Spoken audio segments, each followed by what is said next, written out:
My friends, tonight I come to you in a time of worry and of change. Some of us feel the unease in our bones. We see the news, stories of officers withdrawn, protests rising, and the awful loss of life right in our own backyards. You may wonder, where are we headed? Is this just more noise? Or is America drifting from the values we hold dear? History has seen this before.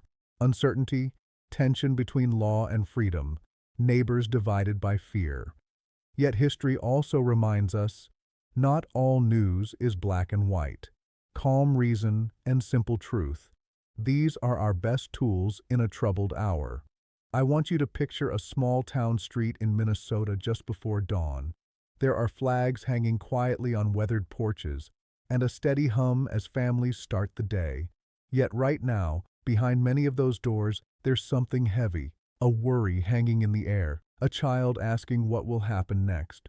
Let us look plainly at what has happened. Recently, the federal government sent thousands of immigration officers into Minnesota. It was described as the largest operation of its kind, meant to find and remove people wanted under the law. Many saw this as a duty to public safety. But then, tragedy struck. 2 U.S. citizens lost their lives during these actions in Minneapolis. The news moved swiftly. Grief and fear mixed, and people took to the streets, raising signs and their voices. Some protested to demand answers, some to call for restraint, and others simply to say, enough is enough. Now, just days later, the government has begun to pull back. About 700 officers are leaving the state, we are told, though 2,000 more remain. We are told the reason is better cooperation with state and local jails. But no one, not in Washington nor Minnesota, has explained exactly what that means. Who agreed with whom? What new promises were made? And most important, will those who lost loved ones see true justice? We the people are left with questions. And honest folks deserve real answers, not shadows or silence. Think of a courthouse on a gray morning. A line of neighbors stands quietly by the steps, some holding hands, some clutching signs, each one hoping for a word of truth from the people inside. It is easy, in such moments, to let fear rule the heart. It is easy to draw lines, us against them, law against liberty, protest against peace. But the strength of this republic is not found in division. America's strength is her unity. When one neighbor suffers, all feel the pain. When one corner of our land is shadowed by doubt, the whole country is dimmed. Let me pause and tell you a small story. Picture a family at supper in a modest home, plates warm and talk quiet. The father glances at the clock, the mother's eyes linger near the window, and a child asks, "Will things be okay?" This is the American story. Whatever our names, whatever our papers, we all want a life safe from worry, a table to gather, a place to belong, a tomorrow for our children. Now, some may say, "These things do not touch me. I have no reason for fear." Yet history reminds us that fear which settles in one home may one day reach us all. We are tied together by simple hopes and greater laws. When enforcement becomes too hard, when government acts without care, trust is broken, and everyone pays the price. Imagine a school gym, bright with morning light. Children file in, chatter echoing, backpacks swinging. A teacher stands at the door, wondering which students might not return tomorrow, and which families are hanging on by faith alone. Our schools, our churches, our small businesses, these are the backbone of any place. They all lean on trust, and when that trust is weakened, whole towns begin to struggle. But we must not forget those on the other side of the badge. Picture now a police officer, walking alone at sunset, past the empty storefronts. He carries the cares of his duty on his shoulders. He wonders if his work brings more safety or more worry to the people he has sworn to serve. Law and order matter, but so too does the spirit with which they are enforced.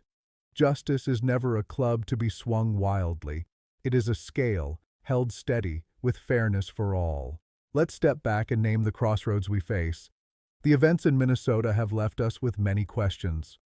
Why were fatal mistakes made? Who sets the lines between federal force and local care? How are agreements born, in the open or in the dark? Do we remember that protest, though sometimes loud, is the right of every citizen in this land? Are we willing to listen even when we disagree?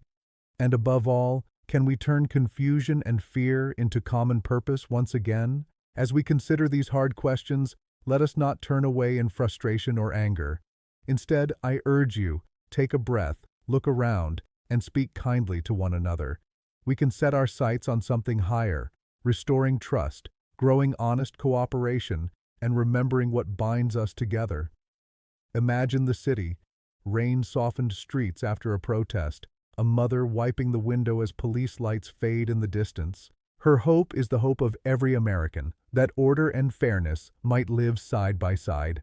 Government must not be a stranger to the people, it must be a servant, humble and ready to answer for its acts. We ask not just how many officers come or go, but how justice is done, with open eyes and an open heart. I want you to think of a jail at shift change. Guards greeting each other, paperwork sliding across a desk, a door clanging shut. Some say cooperation is only a promise behind closed doors, but a true republic invites sunlight in.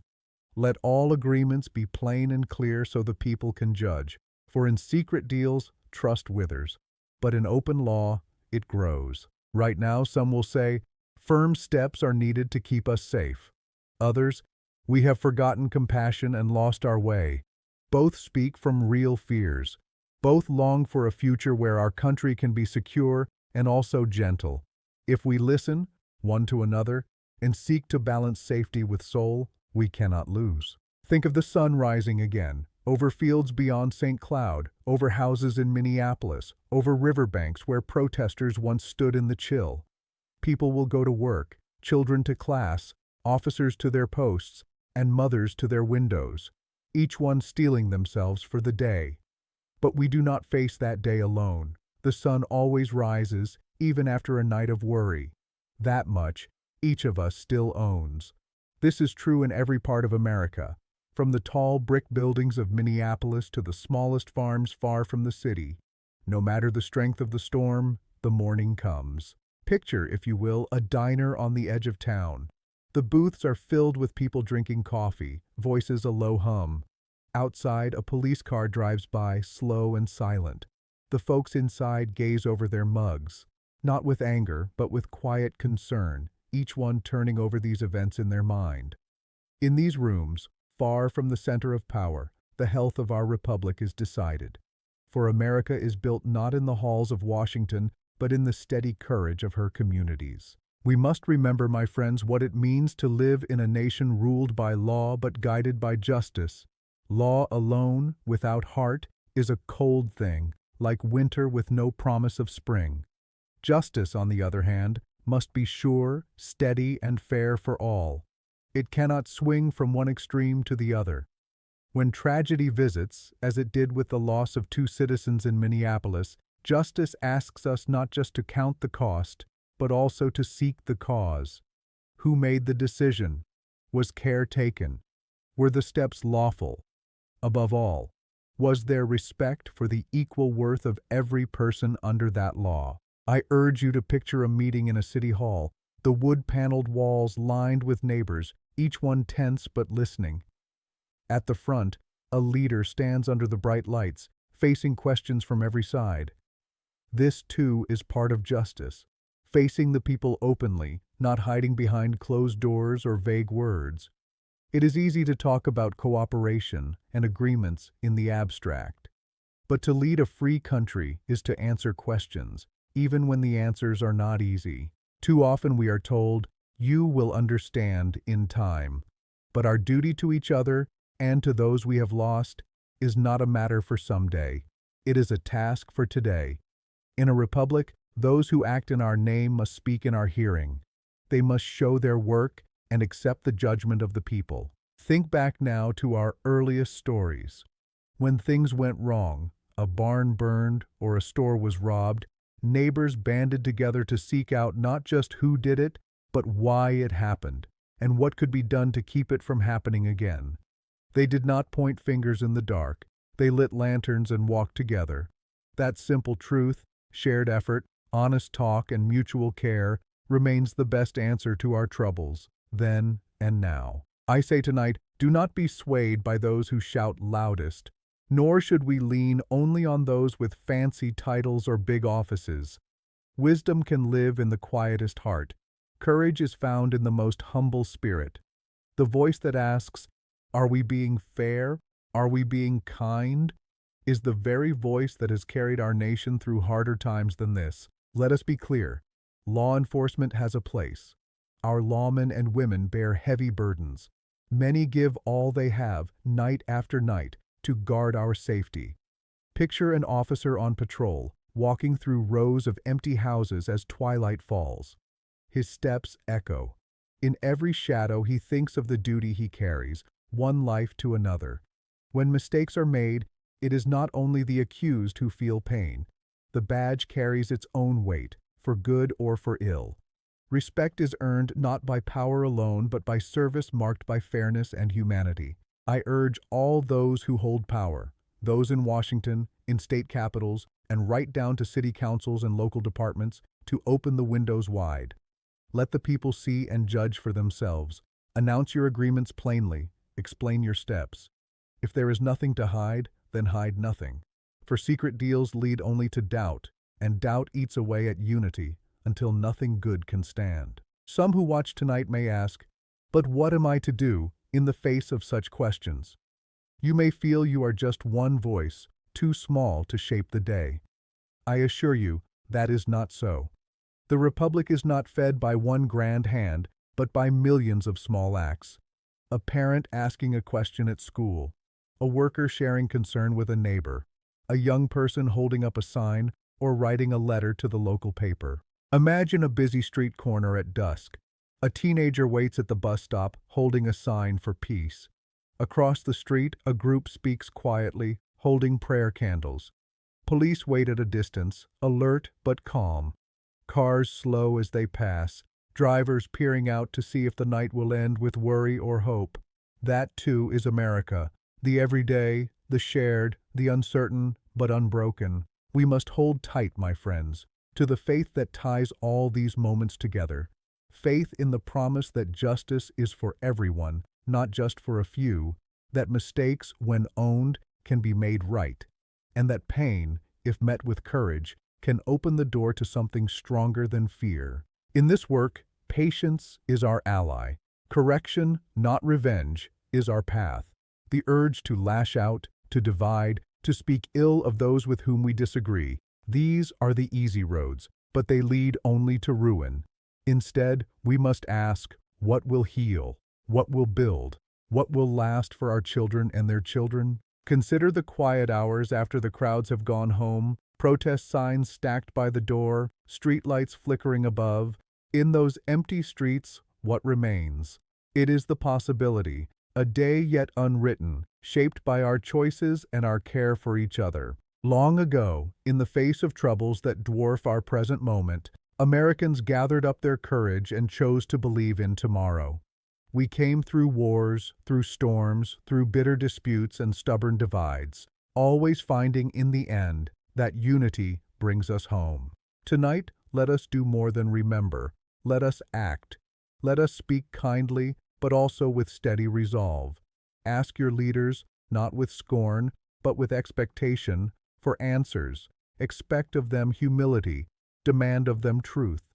Call on neighbors not to agree with you in every way, but to join you in seeking balance, safety with mercy, order with freedom, honesty with hope. Picture a library room half filled with elders, parents, and teenagers, listening as a local leader stands before them. He tries to answer, shifting from foot to foot. But he listens too, as voices rise and fall, hopes and worries laid bare. If we can all do this, bring our questions, listen to the answers, seek repair instead of pain, then the Republic can be saved. Not all news is black and white. You have heard me say this before. Our world is made of many shades, many voices, many stories. The power of America is not in forcing us all to one side, but in blending our strengths and ideas, pulling together toward progress. We are tested by our hardest days, but the test itself is nothing new. History has seen this before. The moral fiber of any republic is measured when mistakes are met not with denial nor with anger, but with patient courage. We do not become less when we confess the truth. We only grow stronger together. So let us bring light to every shadow. Let us ask the hard questions. Let us comfort the grieving, answer the doubters, and support the honest work of unity across every town and city. Every person, citizen, guest, or stranger, belongs to the care of this country's law and its promise. Let us not slip into easy blame. Let us never say, "Not my problem," when the pain of one has touched us all. Instead, let us reach for the higher ground. I return in my mind to that street in the early morning, the sky just starting to warm. Parents send their children off with a hug and a word of hope. A shop owner props open his door. A police car rolls by, window down, the officer nodding to a neighbor. This is the America we cherish, a place where trust is built not in a day but day after day by the hands and hearts of us all. As we close, I ask you to weigh every word you hear, every story told, with care and calm. Anger shouts, but reason listens. The wise citizen stays steady when others sway. Remember, my friends, the Republic can be saved. Saving her belongs not to Washington alone, nor to a single party, but to every quiet act of honesty, kindness, and respect for law. Our strength is her unity. Let us join hands, if not always in agreement, then in the hope that tomorrow will find us closer together than we are tonight. And so, I leave you with a question, one that echoes in boardrooms and barns, in churches and living rooms alike. When trouble strikes, will we answer with fear and silence, or with honest words, patient listening, and a shared promise to do better? In the end, that choice is ours, and the future of the Republic waits for your answer.